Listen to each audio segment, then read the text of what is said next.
between a narcissist and a liar is that a liar, when caught with a receipt or a screenshot or evidence that they lied, a liar will back down and say, you caught me, I lied, I didn't want to hurt your feelings, or I lied because of this, like, I'm sorry, like, you're right, I lied, I shouldn't have lied.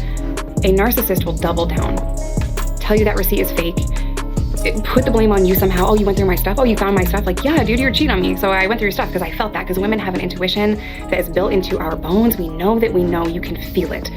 So yeah, I went through your shit. And now, if you're arguing with a narcissist about that, they're not gonna talk about them cheating on you. They're gonna talk about why you went through their phone. They're not gonna talk about why they lied to you about XYZ. It's your fault. You went through the phone. Oh, you got your feelings hurt because you went through my phone. It's like they will do anything, say anything, break anything, do anything to deflect blame. And by the time you're done with that circle that they have you in, you're so fucking tired.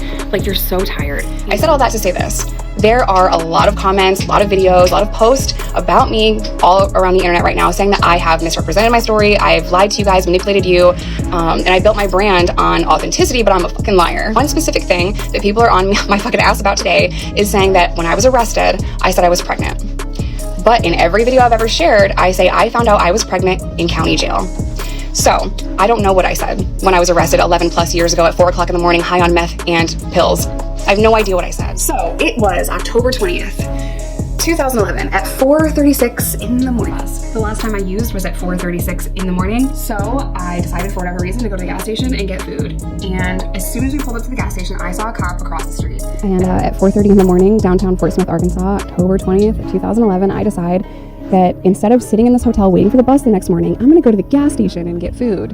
Why the fuck? I have no idea. So sure enough, we pull out of the gas station, this cop gets behind us, and the whole time I'm chain smoking cigarettes and I'm texting everyone, jail Fort Smith, jail Fort Smith, jail Fort Smith. Because in my high brain, I'm like, someone's gonna come bond me out. It's not a big deal, they'll just bond me out, it's okay, right? Anyway, so just to set the scene for you guys, there's TTF agents, there's patrol officers, you know, and it's just this whole big dramatic scene. They're trying to get my co-defendant to allow them to search the vehicle. He's saying, no, you can't search the vehicle, no, you can't search the vehicle, da da da da. Unfortunately, for my co-defendant, when you're on parole, you don't get an option. They're gonna search the car. He's like, well, I'm gonna call your parole officer, blah, blah, blah. And he's like, all right, call my parole officer. And of course, they did. They got permission to search the vehicle. And immediately, they go right to the driver's side door, under the steering column, they found 2 ounces of meth. So, you know, he arrests me almost immediately. They search the car, they find 2 ounces of meth and a gun, and I get sent to jail. I still haven't even read my police report, actually, because Arkansas only gave me my book and sheet, and I never asked for the motion of discovery because the old me got the motion of discovery to see who snitched on me, and that I would handle that after I got out. The new me wanted to be fucking different, to not think about that shit, and to move on, to retire from that life, so I haven't even seen my own motion of discovery. Everyone snitches in Arkansas. There are 3 kinds of people in Arkansas: those that told, those that wish they told, and those that wish they had somebody to tell on. Which one are you? And I'm like, damn. I'm a lost New Yorker. Like, what the fuck? You don't snitch where I'm from. And I just didn't understand. I really didn't. Until I did. Until my motion of discovery came back and there was strangers in it. People snitched on me that I had never met before. So it just kind of made sense. Wow. Yeah. Same thing for everyone that I knew. Strangers will snitch on you to get out of that arrest because they just want to go back out on the street and use meth. Right. I wanted 2 things, minimum, that I didn't have growing up. Money and control. But I remember making the conscious decision that no matter what it took, I was not going to be poor. Back the fuck up.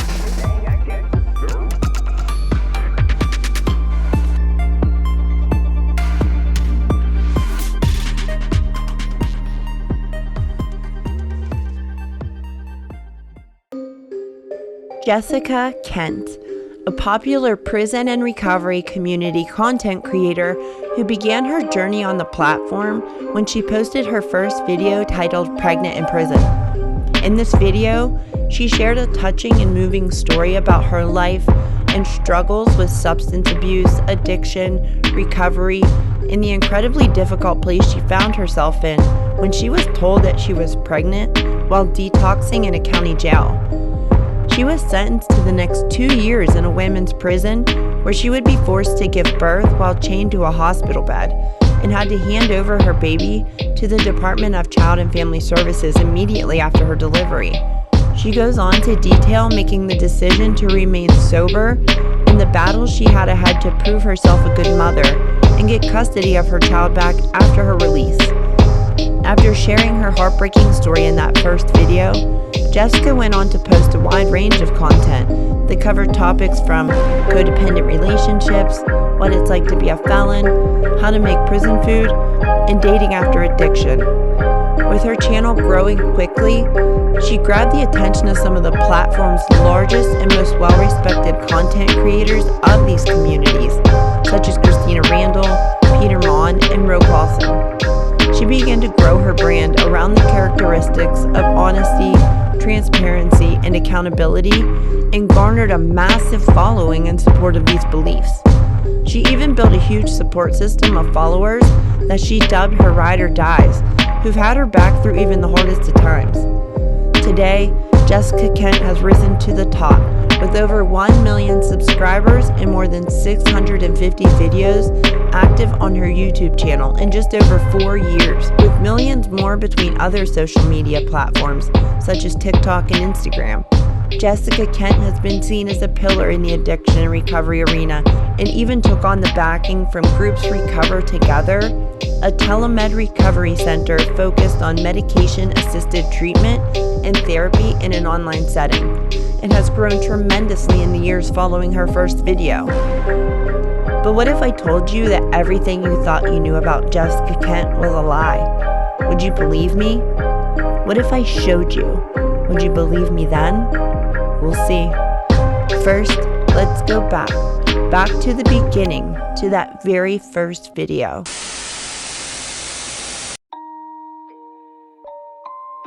Below for you guys. I just talked about why I started using heroin, and I threw in a couple of stories that happened to me along the way. As I'm doing this series, more and more things are going to come out. Whoa, did you guys catch that? I did. One of the first times I actually decided to pay close attention to the things that Jessica says and does in her videos, I realized, did she just say that she's already shared this before or a story before? How's that possible when she just started this channel and this is her first video? Wow. I got a little birdie in my email that sent me a link.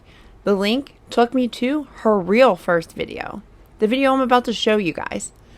In this video, there's some things that you really wouldn't imagine why she'd want to take this video down.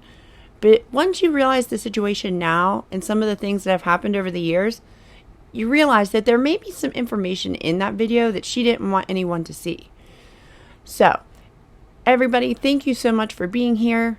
My name is Tracie and welcome to the channel. I am a recovering addict and video editor who decided to come to the platform and bring my skills along so that I could do things like this. Deep dive into backgrounds and history of people on the platform that you may want to think twice about. Moving forward, we're going to be bringing out more content for you all, similar situations like this where we do deep dives or sharing life stories that I've been through. There have been some pretty interesting situations happen in my life that I think a lot of people might connect with or relate to. So, with that said, guys, let's take a look back at this video in particular, and then we're going to move forward into some of the contradicting things that she has done throughout the years.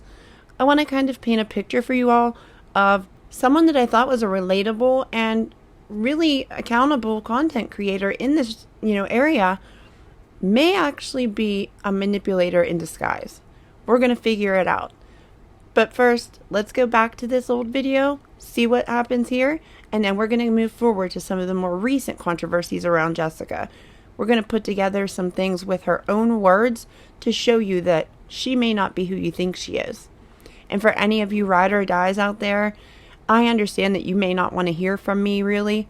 You may not be interested in anything I say, but please take a look at what I have to show you, and then you can make the informed decision yourself on whether you want to support this person. But with that said, let's get into the video. And I'm 7 years sober from heroin, meth, and pills. It's a lot of stuff, right? I know.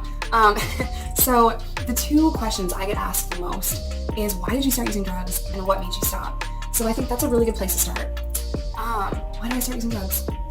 A lot of people say, I always hear this, you don't grow up and dream of being a drug addict. And while that is true, like no little girl sitting in their room saying, oh, all I want to be when I grow up is a drug addict. It's true. But for me, all I ever wanted to be was a drug dealer. So, why did I start? I started selling drugs for two reasons. I wanted two things, minimum, that I didn't have growing up. Money and control. Now, I grew up really poor, and we were always moving around. I got bounced around from place to place, house to house, city to city, even one time out to Nebraska, which is like a whole other story. So I never had stability in my life, and growing up, we never had money. So So I was just as obsessed and addicted with money as I was drugs.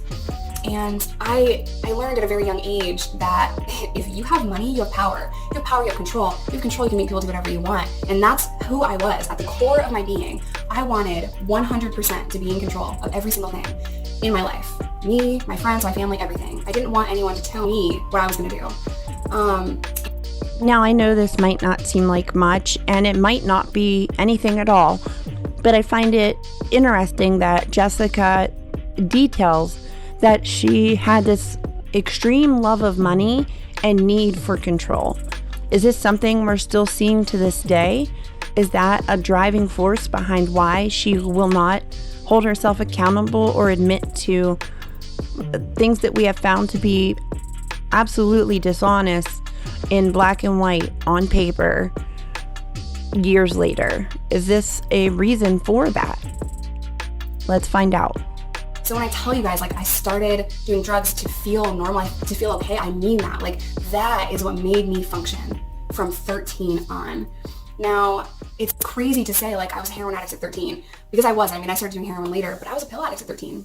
I was addicted to alcohol. I don't think you can get addicted to smoking weed. Like, I know I'm gonna hear some things, like, about that, but I did smoke weed every single day, and I needed it. I needed it to sit through school. I needed it to feel comfortable in my own skin. So thankfully that wasn't the case. I was able to get drugs constantly. At 17, I had more connections than you could ever even imagine to get drugs. And I'm not bragging at all. I'm just saying, like, this is what my situation was. My situation was, I had forced myself into this world so young. I'd forced myself around people that were much older than me so that I could get as much as I could, so I could get drugs, sell drugs, and make money. And I kind of felt like it was my purpose in life to sell drugs because I was really good at it. And that's so stupid to say, oh, I was a good drug dealer. Like, good for you. I know. But it was the only thing I was good at. It was the only thing I enjoyed doing.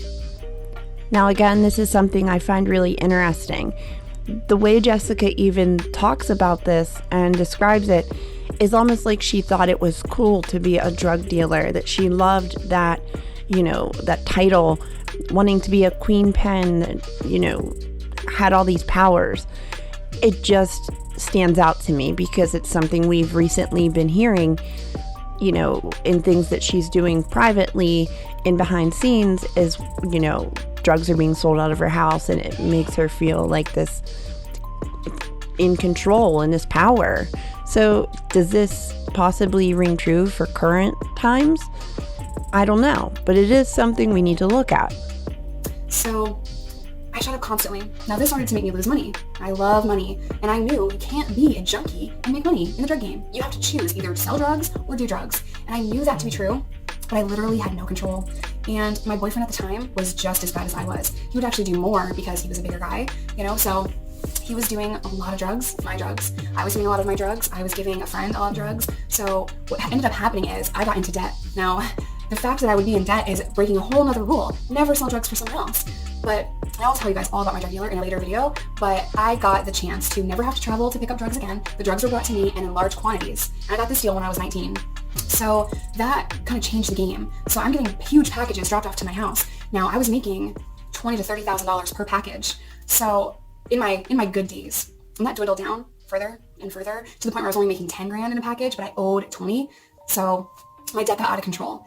And now this is something we're going to go into in part 3 of the series.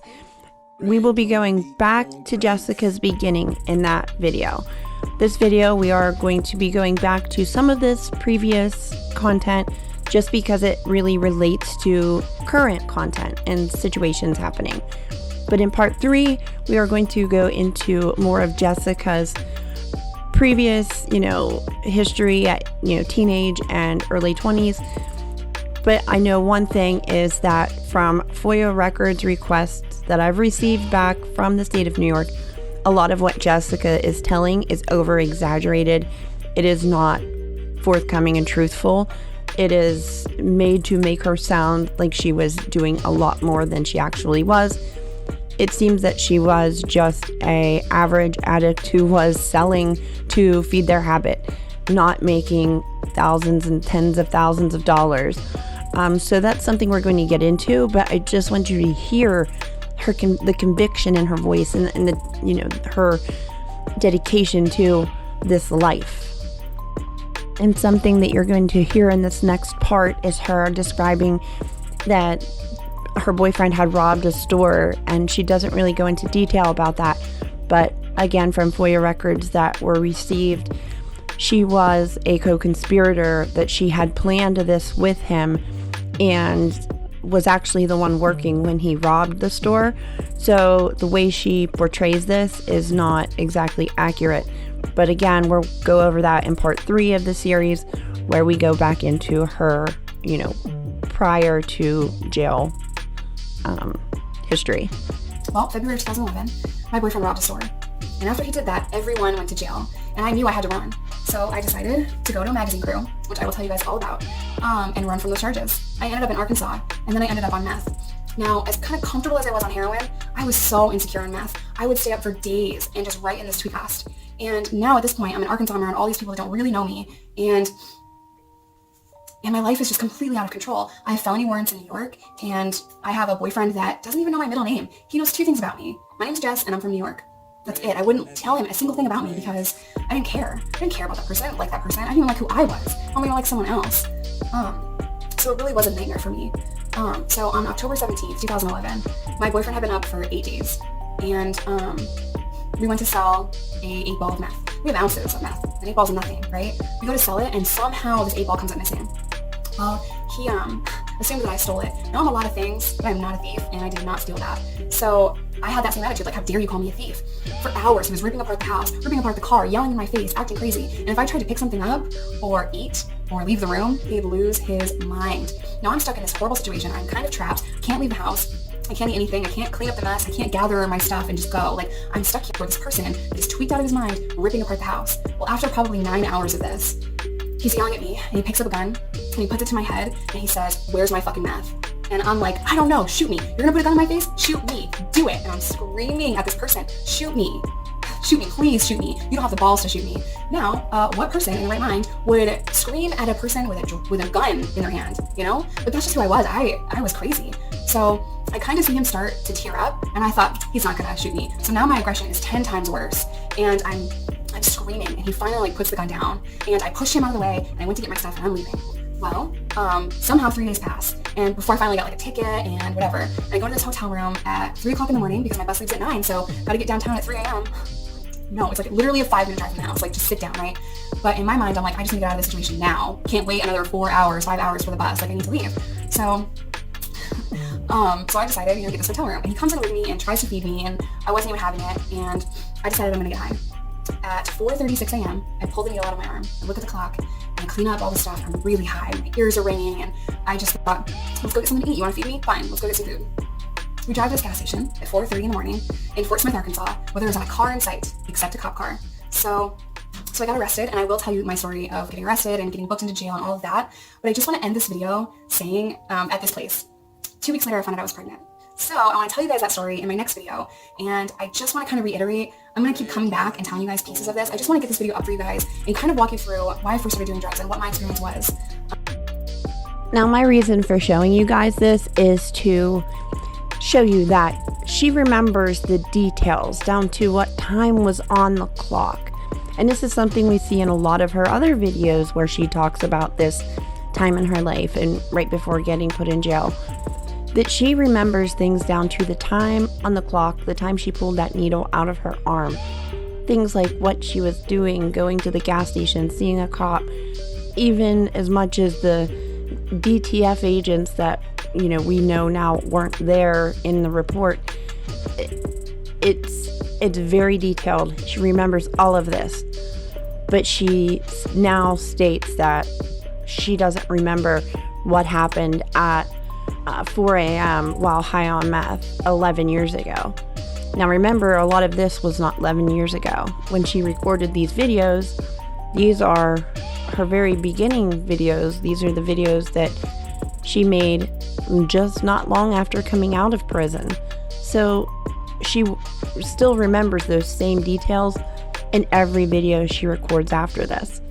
And so much so that they almost seem scripted, seem very, the same thing over and over in each video. I know when I share a story, my story doesn't exactly have the same exact words that I said and such, to where it looks and sounds repeated like off of paper, as if she is reading this. So I don't know. I just wanted to show that. And now we are going to move on to current day and, the situation happening now. What we've found out has, been truthful, what's been dishonest. And let's get into that. So let's get into what Jessica details happened that night that she was arrested in Arkansas. She was then put into jail, and in her words, she says that she had found out she was pregnant during this time, about 2 weeks after being arrested. We now have the police record that, details the incident report that details that night. So let's go over that along with her story to show the inconsistencies. After that, we're going to show clips from other videos that she has done that contradict and don't quite line up with what she's saying. I just put in a request to go to the nurse because something was wrong. So I finally get to the nurse. Days had passed. It takes forever to get anything done in jail. So there's this whole line of girls. They call you out with like med call or whatever, doctor visits or whatever. So I remember just being in this line of girls, and where we are, like there's this line of girls that I'm in, and then there's 2 male pods over here. So they can kind of see us, and they're yelling out. And this whole time, like, I'm so annoyed, and I want to throw up, and I don't feel good. Guys are yelling at me, and girls are kind of like, go, it's your turn, and I'm out of it, Well, it's finally my turn, and I do some tests, and I'm sitting in this little thing, this little doctor bed thing, in this little nurse's office in the jail, and she says to me, I'm like, what's wrong with my stomach? Am I sick? Is it the flu? It's so stupid, right? Everyone's like, it's the flu when they're pregnant. So she says, no, you're pregnant. And I'm like, what? She said, you're pregnant? Did you not know? And I'm just sitting there and I'm like, what? How am I pregnant? Pregnant? You said that's broken. There's something wrong with it. And she's like, okay, so you're gonna have to go. And I'm just trying to talk to me, and I'm just sitting there and I'm like, how am I pregnant? Like she had something to do with it, And she's like, I don't know, but can you get your blood pressure and get your weight? And I'm just like, I'm frozen in time. I can't even move. And then they say something else to me that I don't even hear. And then another nurse comes in and said, hey, sweetheart, can we get your weight and get your blood pressure? And I said, no, you can't get anything from me. I can't believe you just sit here and tell me I'm pregnant. Like, I was angry, I was confused, I was all these emotions. So I eventually went back to my cell after refusing anything they wanted me to do. And I just remember being in complete denial that I was pregnant. Okay, so something I want to mention here is that in this, story as she's telling it, it's just her demeanor, the way she acts, the way she tells it, it just feels off to me, and it always has. But that's not something you can take, as proof. But what you can take as proof as that she already knew going into this situation that she was pregnant is black and white, her saying that she was pregnant 2 weeks before this, 3 weeks, however long it was. She varies. Sometimes she says 2, sometimes she says 3. But anyway, it says on paper that she said that she was pregnant prior to this. Now, if you want to put blinders on and say, maybe she just said that, I find it really, suspicious that she says that she can remember everything down to the time she pulled a needle out of her arm and everything else, but she cannot recall saying that she was pregnant and having weird cravings. That doesn't make sense. It don't add up. And if you want to believe that, then you're just naive, or you don't want to believe it in any circumstance. Something else that I have found out and I would like to get on audio is I contacted this prison, because I know when I've gone, or this jail, when I've gone to jail, you are tested. There is a whole evaluation the day as your intake, and they give every woman a pregnancy test. So I contacted this county jail, and they said that they do not let any inmate into the jail without getting all of that taken care of first. So she would have been pregnancy tested the night she was taken in. Just something to keep in mind. Now, you don't have to take my word. I will be contacting the jail to get this on audio. But at the time of this recording, I do not have that. So you're welcome to contact them yourself if you'd like until that comes up. But for now, I am just giving you this information, and let's take a look at the incident report from the night of. Okay, so as you can see here, it states in the incident report that an officer was traveling on Lexington Avenue when he observed their car and it had 2 of the same sticker on the month and the year. They should have been different. He pulls them over. He notices them acting suspicious. He gets their information and goes back and runs it. He sees that Jessica has a warrant out of New York for robbery. So he gets her out of the car to talk to her. She explains, she's in this hotel room and she was having wild cravings because she's pregnant. Something that she adamantly denies to this day. She never said this, and if she did, she doesn't remember it. But she can remember down to the time that she pulled the needle out of her arm that very last time. She can remember what, the badges around cops' necks and stuff like that. But she cannot remember that detail. And again, I will say that I've talked to the jail. They will not take a female inmate, into the actual general population without having them pregnancy tested. It is a liability issue, so that they make sure that they do that at intake. And they said they would have done that at intake that night. So for her to continue to, triple down that she did not know, it is absolutely dishonest and a flat out lie. It is right here on black and white. Well, a few more weeks have passed, and now I have to go to court with the father of my unborn child, and I saw him in the hallway, and I said, "Hey, I'm pregnant." His first reaction to me was, "Is it mine?" And I was like, "Okay, this situation doesn't suck enough." I said, "No, it's not. It's mine, and I will take care of this situation. I will be that person. Thanks, bro." Excuse me. I don't want to edit this. I want this to be real. You know what I mean?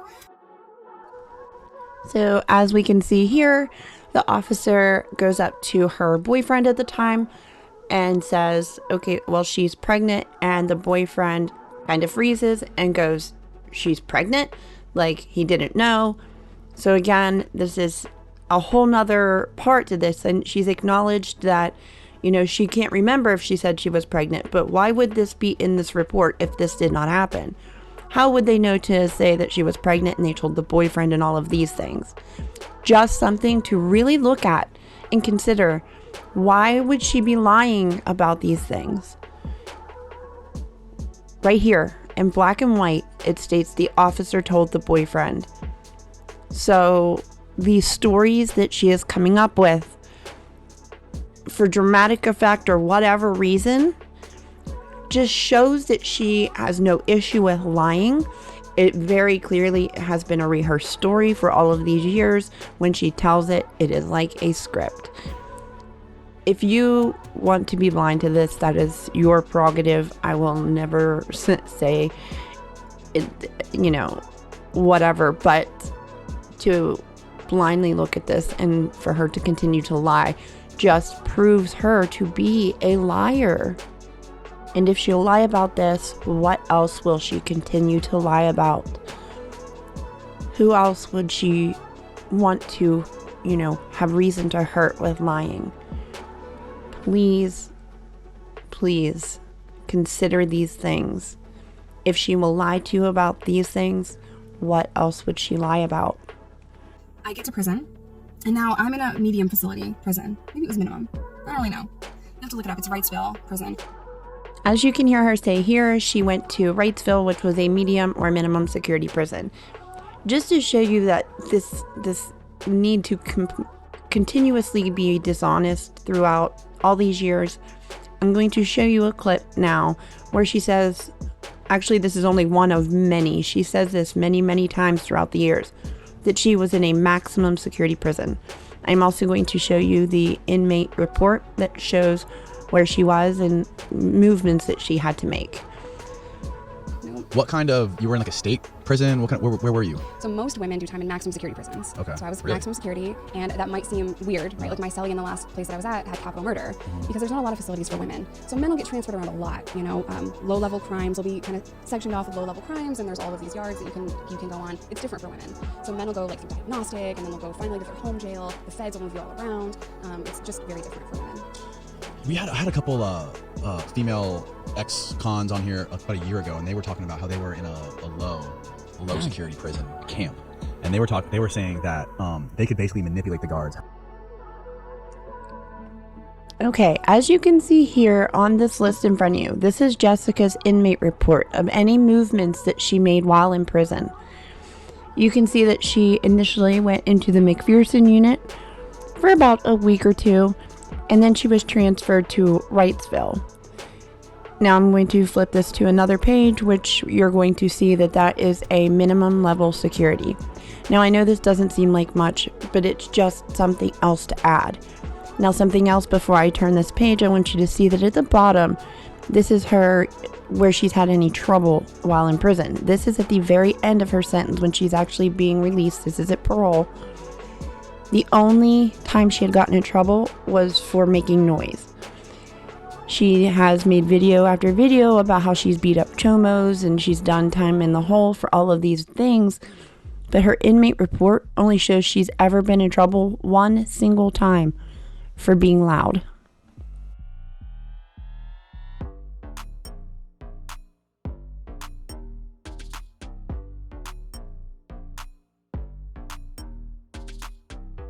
Okay, so we're going to actually jump ahead to more current day time. I'm going to go over just a quick TikTok that Jessica put up where she says several things that go back to all of these things that we just covered. I want you to pay attention to these things, and I will kind of point things out along the way.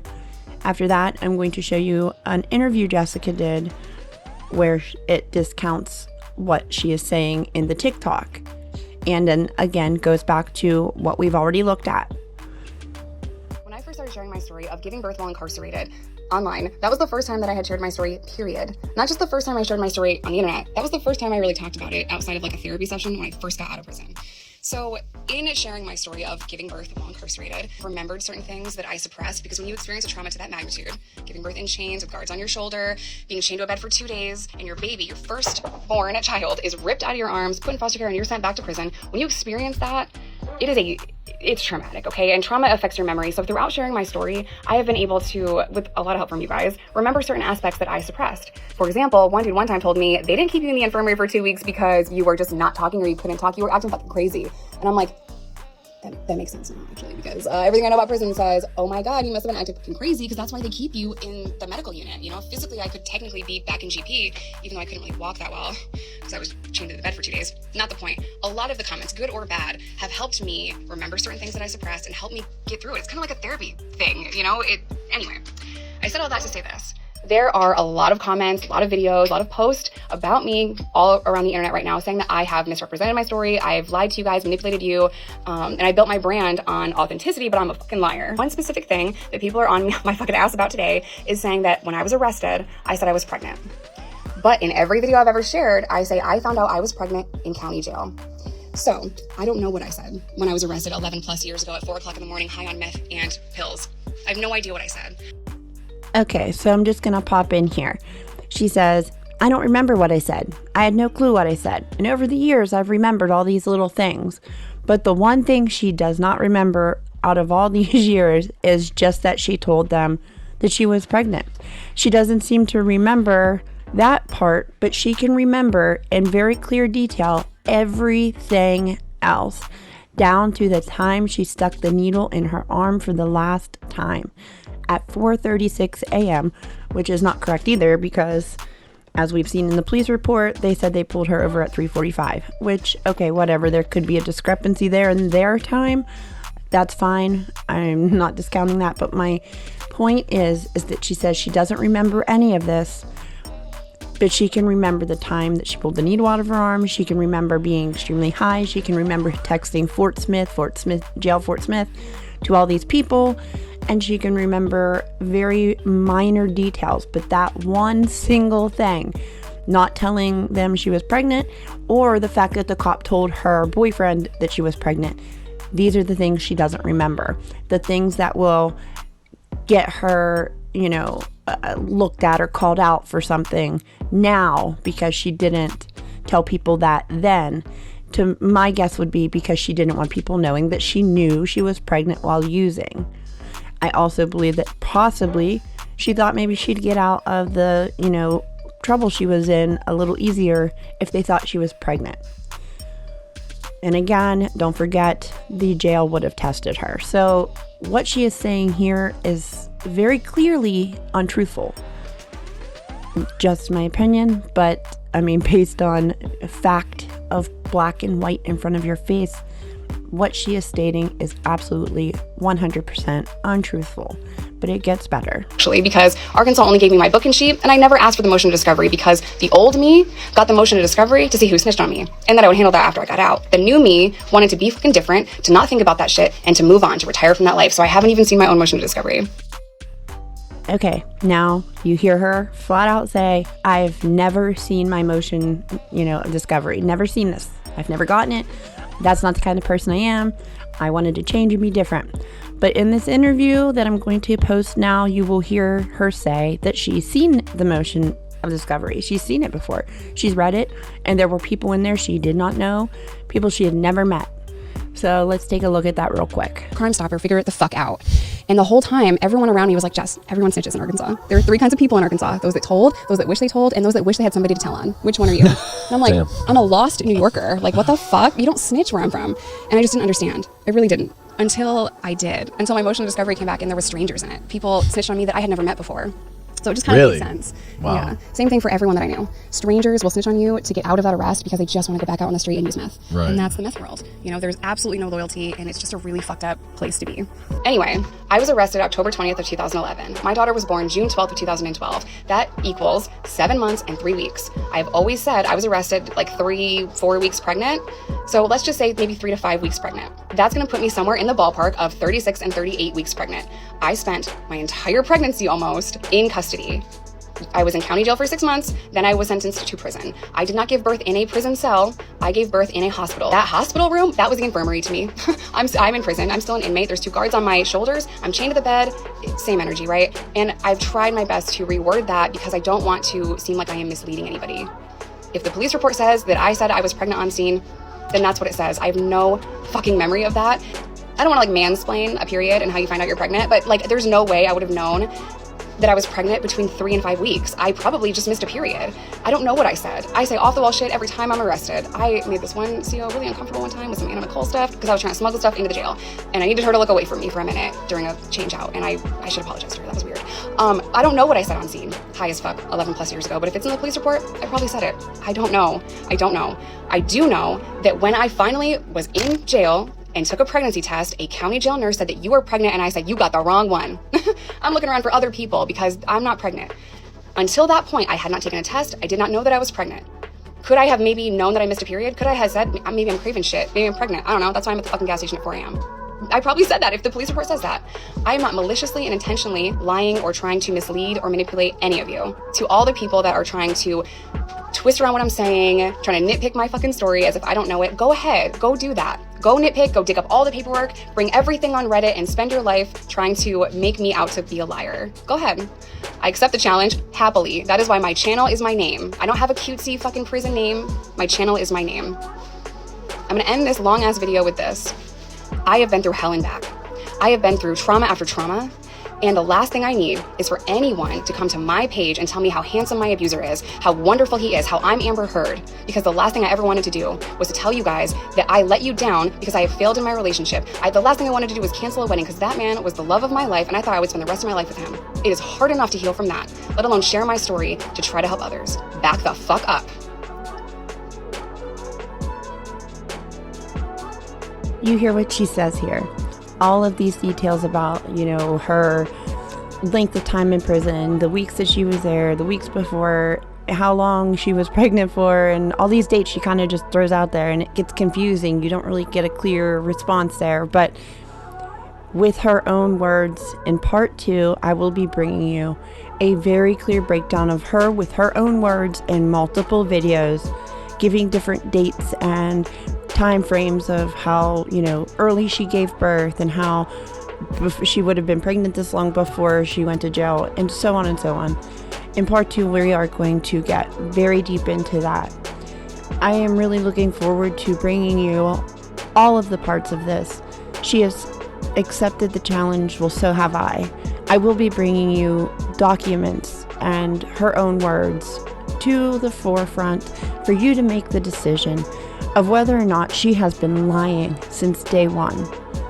You hear her say that we're trying to twist her words and, make what she's saying out to be something else. Well, that's not true. I have no reason to want to twist her words. I'm using her own words and the things that she has said or not said or deleted or hid to confront her with the truth of what has happened and what is going on. She may not want to take responsibility or accountability for these things, to say the truth and speak truth out into the world, because that would make her out to be a liar. And it would make her out to be a liar in every situation, because who can believe and trust anything you say after you find out that she has lied since the very first day?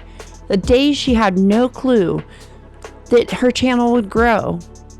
No, she had no clue that her channel would grow to be so big. So why lie? What reason would you have to lie? She says she may have just said that. Does that make sense to you? Honestly, dig deep and think. Does it make sense that she would just say that and throw it out? And for some reason, that's the only thing she does not remember about that night. I've showed clip after clip of her saying very, very descriptive details of that night, down to the time that she saw on the clock when she last put a needle in her arm. So why would the only thing that she is forgetting or doesn't remember, why would that only thing be that she told the police that she was pregnant, having weird cravings, and that the police told her boyfriend? What reason would she have to lie? But that's it for this video, guys. I know it's not everything, but in the next several parts, you are going to get a very clear picture as to what she has been lying about, what the reason I think she is lying about it all for, and my feelings and why this means so much to me. I myself am a victim of domestic violence. I went through a very serious situation in my life where I was nearly killed. And I have a really deep connection to the things that she has put out. And when I have to question whether or not somebody would lie about those things, when somebody out here like me and many other women have suffered this, truly suffered these things, you have to question what would be the reason behind it. And that's what we're going to get into through the next several parts of this series. I am going to be bringing you nothing but facts, maybe some opinions in there, but I will always tell you it's my opinion. I will never state it as fact if it is only my opinion. Facts will be shown in black and white. You will see the FOIA requests, the videos, all of this that adds up and shows you who Jessica Kent really is. I will see you in the next one.